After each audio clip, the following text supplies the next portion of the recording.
साथियों, इस देश का राजा चाहे रावण हो या राम, जनता तो सीता है। अगर इस देश का राजा रावण होगा तो सीता रूपी ये जनता धोखे से हरण कर ली जाएगी। और अगर इस देश का राजा राम होगा तो अग्नि परीक्षा लेने के बाद में यही सीता रूपी जनता वनवास में भेज दी जाएगी। कुल मिलाकर सीता को यानी जनता को कष्टों में ही रहना है और लगातार निरंतर संघर्ष करते रहना है।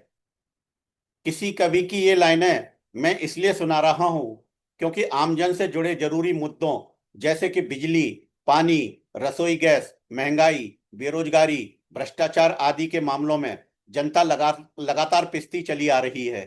अज्ञानता, लाचारी तथा मजबूरी में आमजन, खासतौर पर मध्यम वर्ग और गरीब वर्ग, केंद्र और राज्य सरकारों की नई नई योजनाओं, नियम, कायदों और आदेशों आदि को जबरन झेलते रहते हैं और इनको पालन करने के चक्कर में अपनी मेहनत की कमाई लुटाते रहते हैं।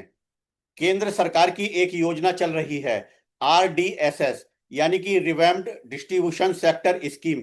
अगर हिंदी में कहें तो संशोधित वितरण क्षेत्र योजना। इस RDSS योजना के अंतर्गत पूरे देश में आवश्यक रूप से स्मार्ट मीटर लगाने का काम चल रहा है और जोरों पर चल रहा है, जिसकी अंतिम तारीख 31 मार्च 2026 थी, लास्ट डेट। लेकिन अब इसको केंद्र सरकार ने बढ़ाकर 31 मार्च 2028 कर दिया है। मतलब ये कि बिजली वितरण सिस्टम में जरूरी सुधार और उन्नति के लिए केंद्र सरकार की RDSS योजना में स्मार्ट मीटर सभी जगह आवश्यक रूप से लगाए जाएंगे। अब ये स्मार्ट मीटर पोस्टपेड रहेंगे या प्रीपेड, ये तो आगे चलकर पता चलेगा।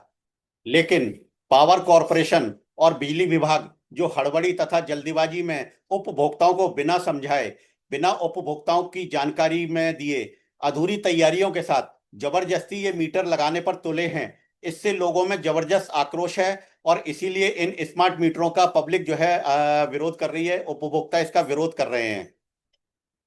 अधिकतर लोग अपनी बात मनवाने के लिए, अपने मुद्दों को हल करवाने के लिए या गलत का विरोध करने के लिए जो तरीके अपना रहे हैं, उनसे समस्याओं का समाधान होने की जगह बात और ज्यादा बिगड़ सकती है और उसका भी खामियाजा उन्हीं उपभोक्ताओं को भुगतना पड़ सकता है, क्योंकि अधिकतर लोग अज्ञानता और अधूरी जानकारी के चलते तथ्यों सहित सही बिंदुओं के साथ सही दरवाजा खटखटाने की जगह आक्रोश और अराजकता पर उतर रहे हैं।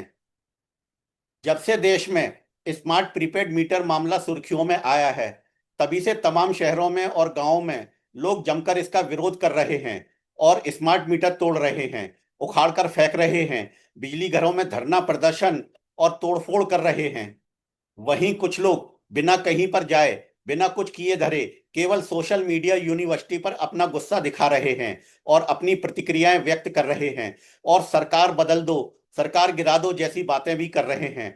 हालांकि ये भी सच है कि बहुत लोग स्मार्टफोन ही अपने यहाँ यूज नहीं करते, तो स्मार्ट मीटर कैसे समझ पाएंगे।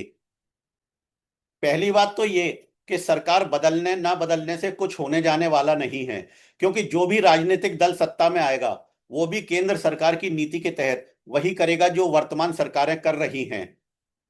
इसके अलावा चुनाव लड़ने और चुनाव जीतने के लिए इन राजनीतिक दलों ने जो करोड़ों रुपए खर्च किए होते हैं, इन्हें उनकी भी वसूली करनी पड़ती है। और सबसे ज्यादा राजनीतिक दलों को या सरकारों को रकम जो मिलती है वो बड़े व्यापारियों और बड़े उद्योगपतियों से ही मिलती है। जानकारों के अनुसार इन्हीं बड़े उद्योगपतियों और बड़े व्यापारियों की उनके खुद के फायदे के लिए, खुद के हितों के लिए किसी भी सरकार के नीति, नियम और योजनाएं बनवाने में बहुत बड़ी भागीदारी होती है।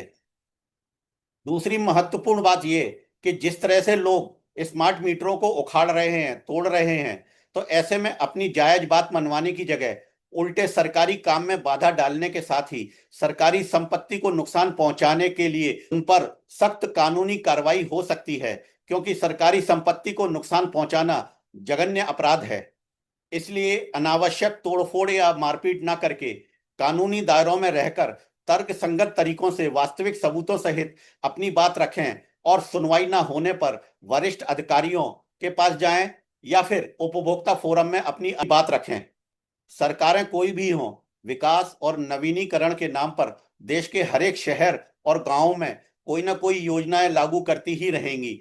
अब ये योजनाएं आमजन के लिए कितनी हितकारी रहेंगी या आमजन की कितनी जेबें खाली करती रहेंगी, ये सब तो बाद में पता चलता है।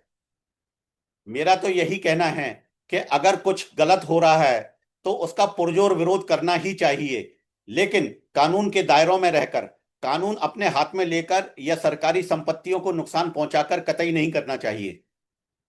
साथियों, अब अपने अगले वीडियो में मैं आपको जानकारी दूंगा कि अपने घर के लाइट, पंखे, कूलर या अन्य बिजली के उपकरणों के लोड के अनुसार बिजली यूनिट और बिजली खर्च कैसे निकालते हैं। साथ ही आपके घरों के लोड के हिसाब से आपका मासिक बिजली बिल हर महीने कितना आ सकता है, ये भी आपको जानकारियां दूंगा। मेरी ये वीडियो अगर आपको पसंद आई हो तो लाइक और कमेंट्स करना ना भूलें। तो फिर मिलते हैं आपसे अपने अगले वीडियो के साथ जल्द ही। जय हिंद।